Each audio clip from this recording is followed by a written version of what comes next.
Salam Bapak Ibu Saudara yang dikasih oleh Tuhan, dimanapun Bapak Ibu Saudara berada.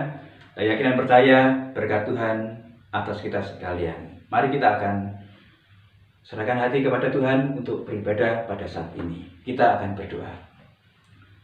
Bapa kami di surga, pada saat ini kami datang kepadamu, menyerahkan segenap kehidupan kami kepadamu. Biarkanlah waktu ini seutuhnya hanya kami pasrahkan ke dalam tangan pengasihan-Mu sebagai satu rasa bakti kami kepadamu. Terpujilah namamu Tuhan, dan biarkanlah Engkau beracara pada saat ini, dari awal pertengahan hingga akhirnya, di dalam nama Tuhan Yesus Kristus. Haleluya. Amin. Bapak Ibu Saudara yang dikasih oleh Tuhan, beberapa waktu ke depan kita akan diperhadapkan dengan peringatan Natal. Namun saat ini saya ingin mengajak kita sekalian untuk mengingat betapa kasihnya untuk kita sekalian, pengorbanannya untuk kita sekalian, sehingga membangkitkan kita untuk lebih dalam lagi mencari tahu, memahami, dan hidup di dalam kasih Tuhan yang luar biasa. Kita akan naikkan satu pujian, karya terbesar dalam hidupku.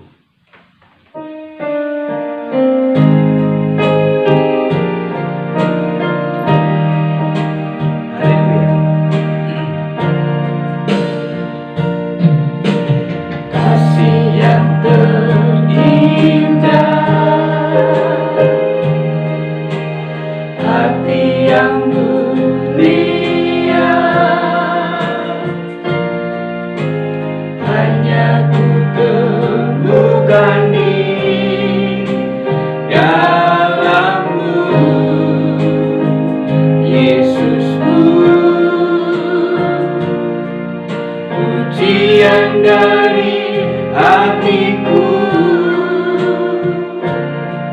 selalu di setiap waktu,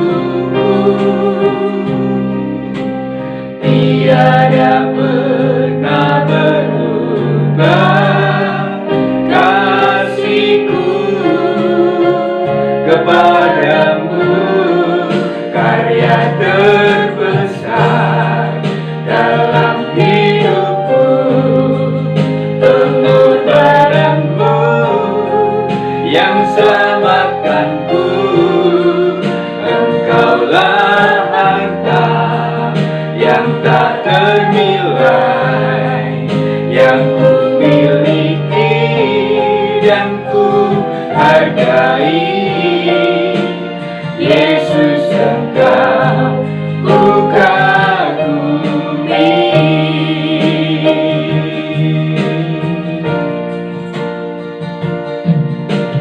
Hati yang terindah, hati yang mulia, hanya ku temukan di dalammu, Yesusku. Pujian dari hatiku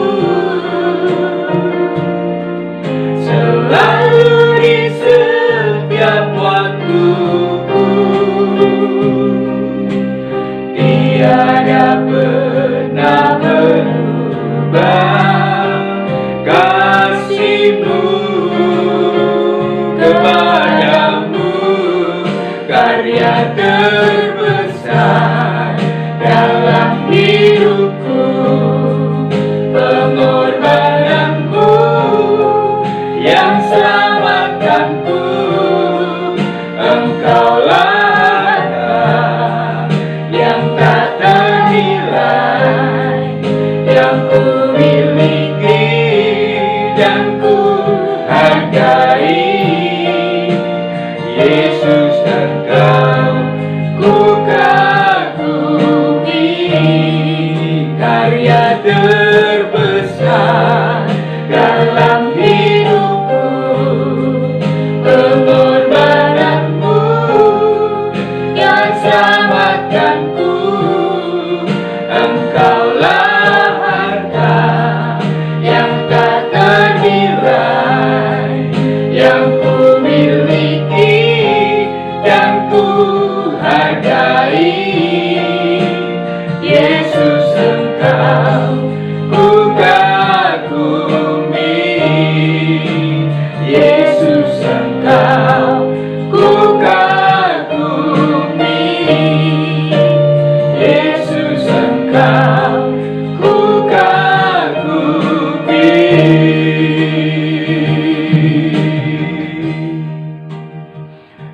di surga, biarlah kasih yang terindah yang telah kami dapatkan daripadamu boleh menginspirasi kami sekalian untuk hidup di dalamnya dan menghidupkan kasih-Mu itu untuk kami boleh juga mengasihi orang-orang yang ada di kanan kiri muka belakang kami. Terpujilah nama-Mu Tuhan. Di dalam nama Tuhan Yesus Kristus, kami mohon berkah-Mu untuk firman yang akan kami dengar, perhatikan pada saat ini. Di dalam nama Tuhan Yesus Kristus, kami sambut semua ini. Haleluya. Amin. Bapak, Ibu, Saudara yang dikasihi oleh Tuhan Yesus Kristus, seperti pujian yang kita naikkan kepada Tuhan pada saat ini adalah bahwa kasih yang terbesar yang telah dilakukan oleh Tuhan dalam rangka menyelamatkan kita, umat tetebusannya, kita telah rasakan, kita telah nikmati, kita telah hidupi. Namun pada saat ini saya ingin mengajak kita sekalian untuk mencoba lebih dalam lagi mencari tahu bagaimana cara kerja karya Tuhan yang luar biasa dalam kehidupan kita pribadi lepas pribadi dalam hal memberikan satu pengampunan kepada orang-orang yang bersalah kepada kita. Mari kita akan membuka Alkitab kita dari Injil Matius pasal yang ke-18 ayat yang ke-21 sampai dengan yang ke-35.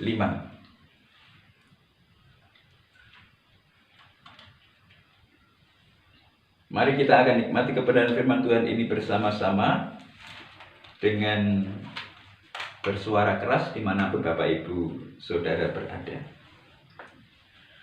Perumpamaan tentang pengampunan. Kemudian datanglah Petrus dan berkata kepada Yesus, "Tuhan, sampai berapa kali aku harus mengampuni saudaraku jika ia berbuat dosa terhadap aku? Sampai 7 kali?" Yesus berkata kepadanya, "Bukan, aku berkata kepadamu, bukan sampai 7 kali, melainkan sampai 70 kali 7 kali. Sebab hal kerajaan surga seumpama seorang raja yang hendak mengadakan perhitungan dengan hamba-hambanya. Setelah ia mulai mengadakan perhitungan itu, dihadapkanlah kepadanya seorang yang berhutang 10.000 talenta. Tetapi karena orang itu tidak mampu melunaskan hutangnya, raja itu memerintahkan supaya ia dijual beserta anak istrinya dan segala miliknya untuk pembayar hutangnya. Maka sujudlah hamba itu menyembah dia, katanya, 'Sabarlah dahulu, segala hutangku akan kulunaskan.' Lalu tergeraklah hati raja itu oleh belas kasihan akan hamba itu, sehingga ia membebaskannya dan menghapuskan hutangnya. Tetapi ketika hamba itu keluar, ia memberi dengan seorang hamba lain yang berhutang 100 dinar kepadanya. Ia menangkap dan mencekik kawannya. Katanya, 'Bayar hutangmu.' Maka sujudlah kawannya itu dan memohon kepadanya, 'Sabarlah dahulu, hutangku itu akan kulunaskan.' Tetapi ia menolak dan menyerahkan kawannya itu ke dalam penjara sampai dilunaskannya hutangnya. Melihat itu kawan-kawannya yang lain sangat sedih, lalu menyampaikan segala yang terjadi kepada tuan mereka. Raja itu menyuruh memanggil orang itu dan berkata kepadanya, 'Hai hamba yang jahat, seluruh hutangmu telah kuhapuskan karena engkau memohonkannya kepadaku. Bukankah engkau pun harus mengasihani kawanmu seperti aku telah mengasihani engkau?' Maka marahlah tuan itu dan menyerahkannya kepada algojo-algojo sampai ia melunaskan seluruh hutangnya. Maka Bapakku yang di surga akan berbuat demikian juga terhadap kamu, apabila kamu masing-masing tidak mengampuni saudaramu dengan segenap hatimu." Amin. Bapak, Ibu, Saudara yang dikasihi oleh Tuhan Yesus Kristus, kenangan Semua orang punya kenangan. Apakah kenangan yang indah ataukah kenangan yang pahit? Namun biasanya kenangan-kenangan itu saling bersaing munculnya. Kenangan indah dan kenangan yang pahit. Namun kenangan indah tidak menjadi satu permasalahan. Tetapi yang menjadi permasalahan adalah kenangan yang pahit yang selalu muncul dalam benak ingatan seseorang. Dari mana kenangan ini terbangun? Kenangan terbangun adalah karena terjadinya interaksi sosial, bahwasanya manusia sebagai makhluk sosial yang selalu berhubungan dengan orang lain, bersinggungan dengan orang lain. Dan interaksi sosial inilah yang membuat apakah kenangan itu merupakan kenangan yang manis, kenangan yang indah, ataukah kenangan yang pahit. Saudara yang dikasihi oleh Tuhan Yesus Kristus, baik, nikmat kalau kenangan itu adalah banyak kenangan yang manis, kenangan yang indah. Tetapi apa yang terjadi? Apa yang akan terbangun dalam diri dan kehidupan seseorang manakala kenangan-kenangan pahit itu mendominasi dalam diri dan kehidupan seseorang? Kehidupan seperti apa? Kehidupan macam apa yang akan disajikan dalam hidup di dunia ini? Oleh sebab itu, pada saat ini sebagai orang yang percaya kepada Tuhan Yesus Kristus, yang telah menerima karya terbesar luar biasa, karya penyelamatan daripada Tuhan, karya pengampunan yang daripada Tuhan, mari kita nikmati dan mari kita hidup di dalamnya dan mari kita menghidupkan karya terbesar yang berupa kasih Allah itu untuk kita berlaku, bertindak tanduk sebagai sikap interaksi sosial yang terjadi di lingkungan masyarakat yang ada. Oleh sebab itu, pada bagian ini, nats yang kita baca menyampaikan satu pertanyaan yang disampaikan oleh Rasul Petrus kepada Tuhan Yesus. Dan pertanyaan itu adalah satu hal yang luar biasa, bersinggungan, berkaitan dengan interaksi sosial yang terjadi. Dan yang ditanyakan adalah, manakala sesuatu yang memaitkan itu terjadi dalam kehidupan seseorang, ditimbulkan dari satu interaksi yang terjadi. Petrus menanyakan, berapa kali aku harus mengampuni? Berapa kali seseorang harus memaafkan? Manakala terjadi satu goresan-goresan yang membuat pahit hati seseorang,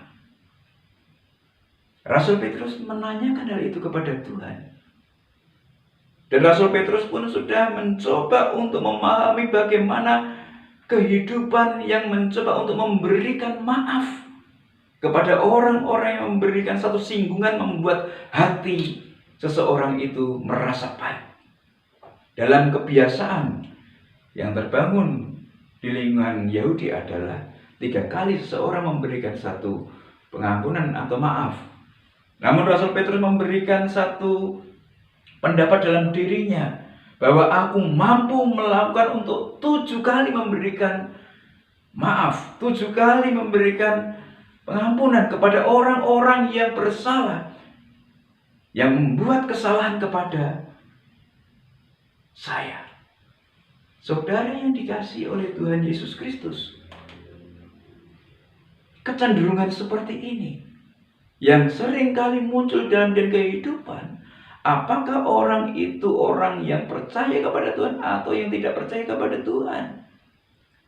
Apa yang terjadi adalah menghitung, mengkalkulasi kesalahan-kesalahan yang dibuat oleh orang-orang yang ada di kanan kiri muka belakang kita. Dan seseorang mencoba untuk memberikan satu batasan, bahwa sekian kali orang memiliki kesempatan untuk mendapatkan satu pengampunan. Sekian kali orang layak mendapatkan pintu maaf. Saudara yang dikasihi oleh Tuhan Yesus Kristus, sekali lagi perhatikan, ini adalah kecenderungan sistem kehidupan yang ada di dunia ini, di mana interaksi sosial yang mengakibatkan satu kepahitan hati diberikan satu batas. Aku akan membuka pintu maaf sebegini kali saja. Aku akan memberikan pintu maaf sebegini kali saja.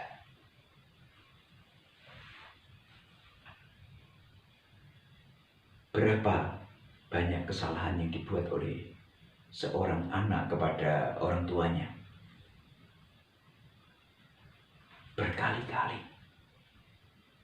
Siapapun di antara kita saat ini ada yang menjadi seorang anak, pernah menjadi seorang anak. Berapa kali kalau Bapak Ibu Saudara dan saya sempat menghitungnya, berapa kali kesalahan yang dibuat? Tetapi apa yang dilakukan oleh orang tua adalah memberikan pintu maaf, membukakan pintu maaf untuk seseorang kembali. Saudara yang dikasihi oleh Tuhan, Tuhan Yesus memberikan satu jawab kepada Rasul Petrus, di mana kebanyakan orang mencoba untuk mengkalkulasi berapa jumlah kesalahan yang telah dibuat dan memberikan satu batasan. Orang memberikan pintu maaf atau pintu ampun.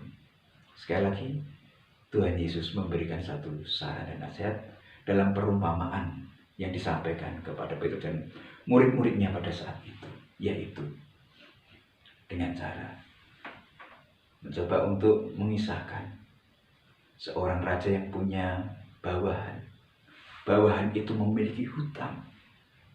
Bawahan itu memiliki pinjaman yang sangat luar biasa banyaknya. Dan kalau dihitung-hitung, sungguh tidak terbayar. Kalau Bapak Ibu Saudara coba memperhatikan hitungan 10.000 talenta, maka dalam cerita itu apa yang didapatkan? Orang itu tidak punya kemampuan untuk mengembalikan. Istri dan anak-anaknya saja pun belum cukup untuk melunaskan hutang yang dimiliki oleh pegawai ini. Apa yang kita bisa lihat dari sana adalah bahwa raja itu memberikan maaf, memberikan pengampunan, penghapusan dosa-dosanya, penghapusan hutangnya. Ini adalah menggambarkan bagaimana kemurahan seorang raja kepada bawahannya itu, memberikan pelunasan hutangnya. Saudara yang dikasihi oleh Tuhan, ini yang disampaikan oleh Tuhan Yesus Kristus. Raja memiliki satu kewenangan untuk menghapuskan segala dosa, segala pinjaman yang dimiliki oleh bawahannya itu. Namun apa yang terjadi dalam kisah selanjutnya? Rupa-rupanya orang yang telah dihapuskan hutangnya oleh rajanya itu, dia juga memiliki kawan yang berhutang padanya. Dan apa yang terjadi? Padahal sesungguhnya hutangnya itu tidak seberapa kepadanya. Dan apa yang terjadi? Tiba-tiba orang yang telah dibebaskan hutangnya oleh rajanya ini mendatangi orang yang berhutang kepadanya. Dan apa yang dilakukan? Dipegang, dicekik lehernya. Kamu harus melunaskan hutangmu saat ini juga. Kalau tidak, akan menjebloskan kamu ke dalam penjara. Tolong beri aku kesempatan untuk melunaskan semuanya itu. Tolong beri aku kesempatan untuk melunaskan itu. Tetapi dia bersikukuh, tidak. Kamu harus masuk ke dalam penjara sampai terlunaskan hutang-hutangmu kepadaku. Saudara yang dikasihi oleh Tuhan, ini yang disampaikan oleh Tuhan Yesus dalam perumpamaannya manakala Petrus bertanya kepadanya berapa kali. Tapi Yesus memberikan satu jawaban, bahwasanya penggambaran kasih Bapa yang luar biasa harus dimengerti, dipahami oleh Petrus dan murid-muridnya pada saat itu. Kasih Bapa yang sedemikian luar biasa harus dipahami oleh murid-muridnya. Orang-orang yang percaya, pembaca nats firman Tuhan ini. Kita semuanya orang yang mendapatkan karya kasih anugerah yang daripada Tuhan. Harus mengerti, harus memahami.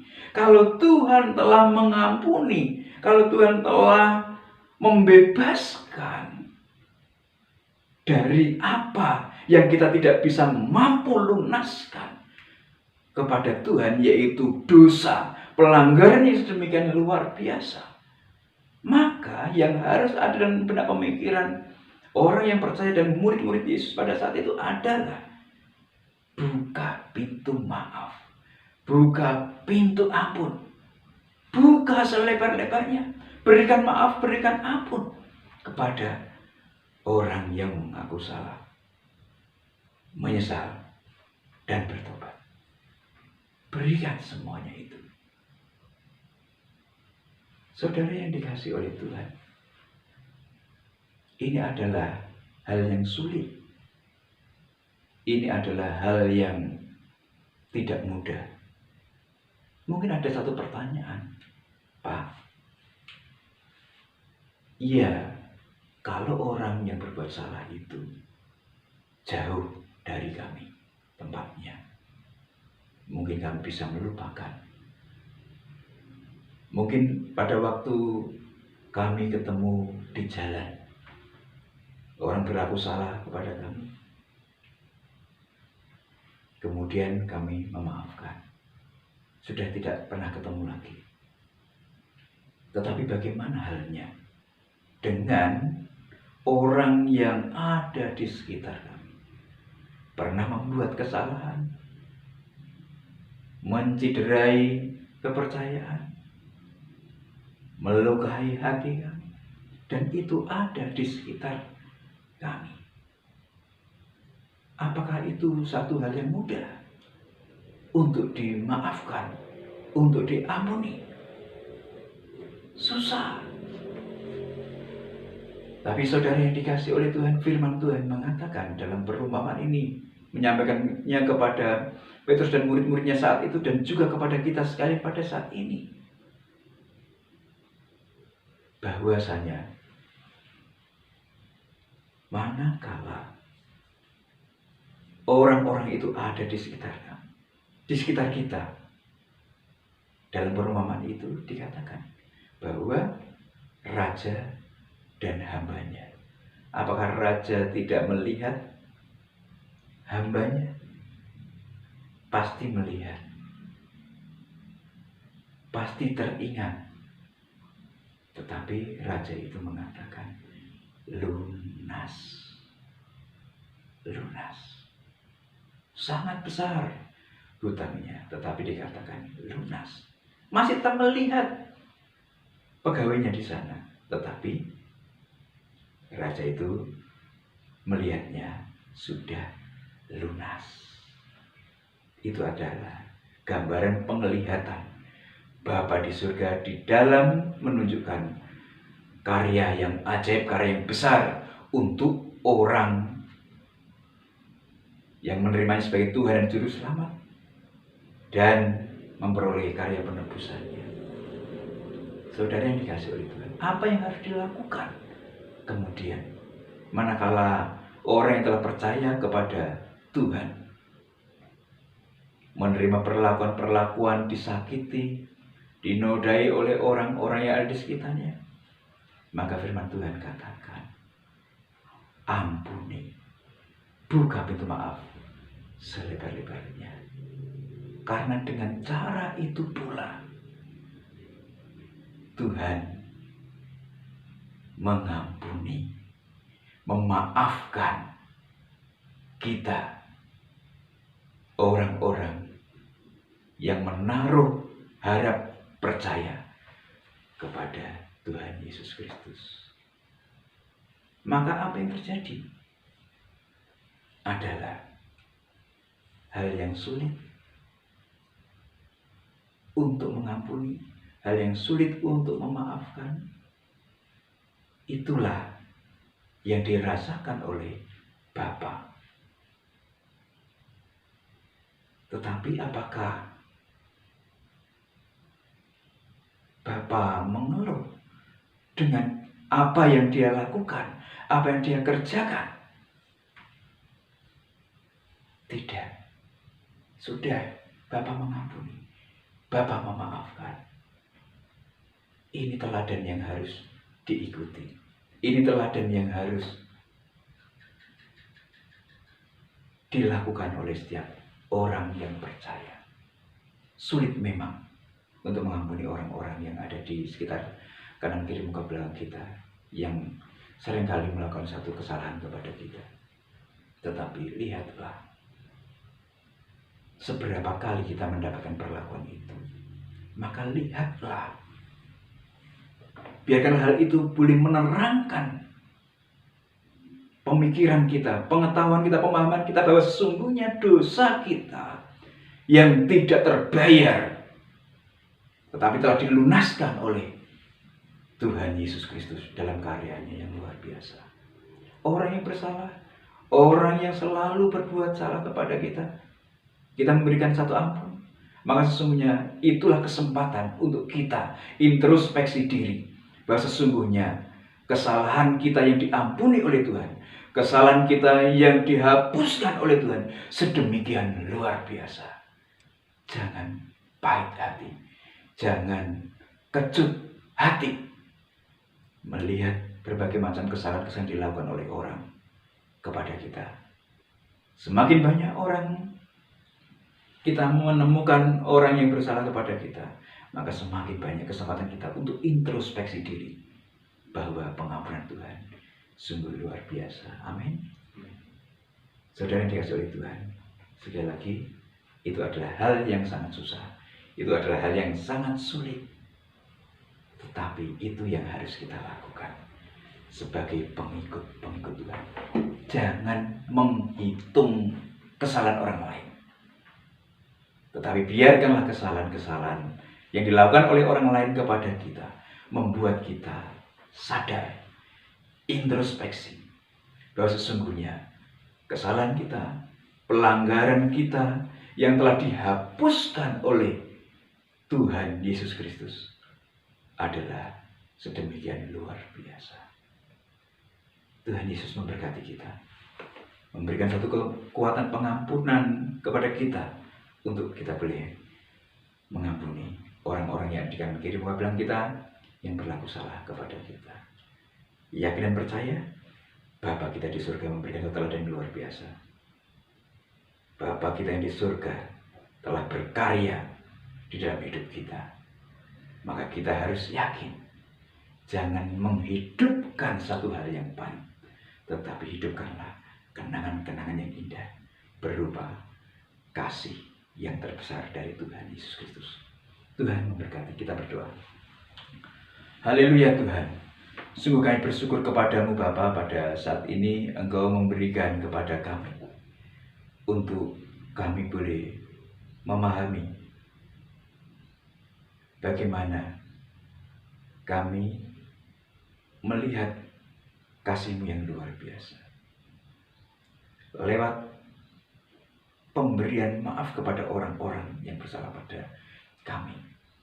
Maka sesungguhnya itu ada kesempatan untuk kami introspeksi diri, bahwasanya Tuhan yang luar biasa telah mengampuni kami. Terpujilah nama-Mu Bapa.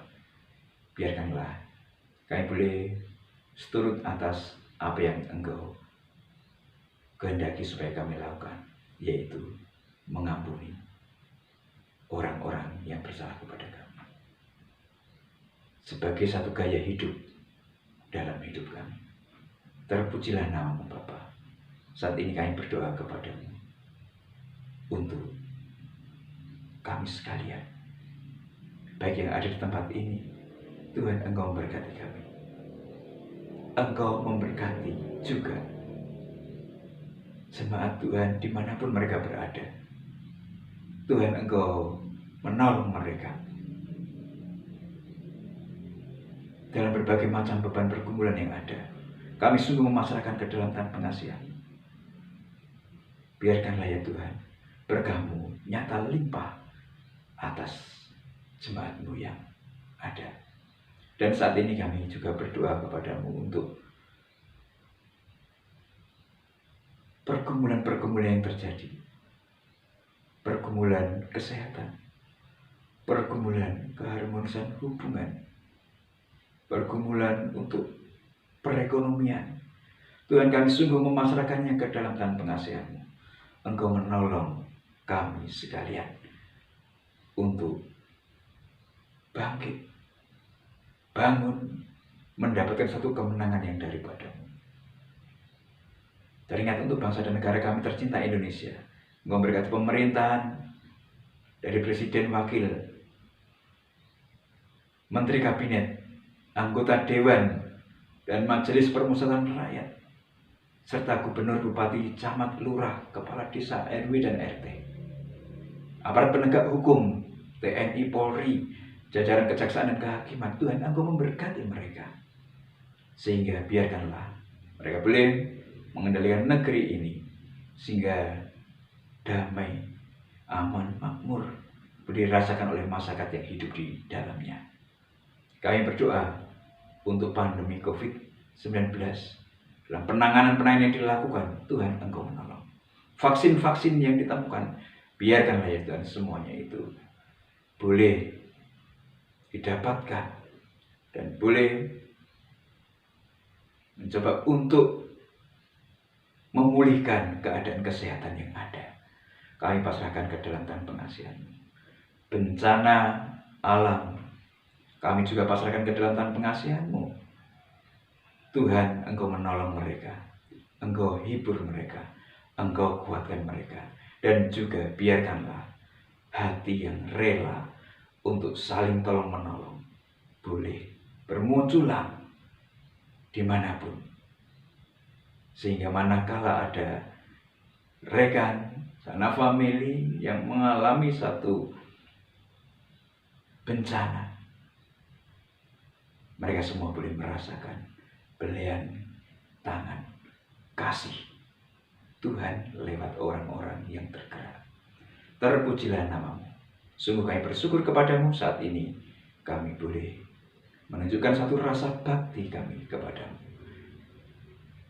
Berkah-Mu nyata tercurah atas kami. Dan biarkanlah ya Tuhan, kekuatan yang daripadamu kami rindu nanti harapkan selalu melalui doa yang Tuhan ajarkan kepada para murid-Mu yang demikian bunyinya. Bapa kami yang ada di surga, dikuduskanlah nama-Mu. Datanglah kerajaan-Mu, jadilah kehendak-Mu di bumi seperti di surga. Berikanlah kami pada hari ini makanan kami secukupnya, dan ampunilah kami kesalahan kami seperti kami mengampuni orang salah pada kami. Dan janganlah bawa kami dalam cobaan, tetapi lepaskanlah kami dari yang jahat. Karena Engkau yang punya kerajaan dan kuasa dan kemuliaan sampai selama-lamanya. Saudara yang dikasih oleh Tuhan, biarkanlah kita boleh menerima berkat anugerah damai sejahtera dari Allah Bapa di surga, cinta kasih daripada Tuhan Yesus Kristus, serta persekutuan dengan Roh yang kudus nyata memimpin menangis genap kehidupan kita dari saat ini hingga Maranatha.